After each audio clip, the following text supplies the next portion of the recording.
ఈ మధ్య యూట్యూబ్లో కొంతమంది బెట్టింగ్ యాప్ని ప్రమోట్ చేసే ఇన్ఫ్లుయెన్సర్స్ని యాక్టర్స్ని పచ్చి వదులు తిడుతున్నారు. మంచిదే, తప్పే లేదు. కాకపోతే వాళ్ళ యొక్క ఫ్యామిలీని అసభ్యంగా మాట్లాడుతున్నారు, చాలా నీచంగా మీరు తిడుతున్నారు. ఇది ఎలా కనబడుతుందంటే మీరు వ్యూస్ కోసం అలాగే మీ పాపులారిటీ పెంచుకోవడం కోసం దిగజారిపోయినట్టుగా కనబడుతుంది. ఇది ఖచ్చితంగా ఒక పబ్లిసిటీ స్టంట్ లాగా కనిపిస్తుంది. అండ్ అలాగే వీళ్ళు బెట్టింగ్ యాప్ని అంతం చేస్తామని చెప్పి ఫీల్ అవుతున్నారు. 1% కూడా అంతం చేయలేరు కూడా. ఎందుకంటే అసలు యూట్యూబ్ ఓపెన్ చేస్తే ఏదైనా వీడియో ప్లే చేస్తే చాలు ఫస్ట్ వచ్చే యాడ్ ఈ బెట్టింగ్ యాడ్. యూట్యూబ్కే లక్షల కోట్ల డబ్బు ఇస్తున్నారు వీళ్ళు.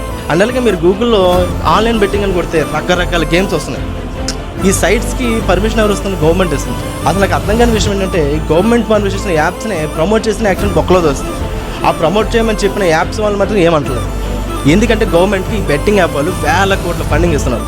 ఈ బెట్టింగ్ మాఫియా అనుకుంటే లక్షల కోట్లు ఖర్చు పెట్టి ఒక గవర్నమెంట్నే ఫామ్ చేయగలరు. సరే మీరు లీగల్కి ఈ బెట్టింగ్ యాప్స్ని కేసు పెట్టారనుకోండి, వాళ్ళు కోట్లు ఖర్చు పెట్టి పెద్ద పెద్ద లాయర్స్ని తీసుకొస్తారు. వాళ్ళతో కేసు గెలవడం అంటే చాలా ఇంపాసిబుల్. మన జీవితకాలం సరిపోదు. ఇదో పెద్ద మాఫియా ఇది. ఇలాంటి విషయాలు యూట్యూబర్స్ చెప్పరు. ఆ బెట్టింగ్ యాప్ ప్రమోట్ చేస్తామని ఆపేస్తే బెట్టింగ్ అంతం చేస్తాం అనుకుంటారు. ఇదంతా ఒక పబ్లిసిటీ స్టంట్ అది. మరి ఈ బెట్టింగ్ మాఫియాని అంతం చేయాలంటే ఒకటే దారి, బెట్టింగ్ ఆడేవాడు మారడమే, వాడు మార్పు చెందడమే, అంతే తప్ప ఎవరు అంతం చేయలేరు.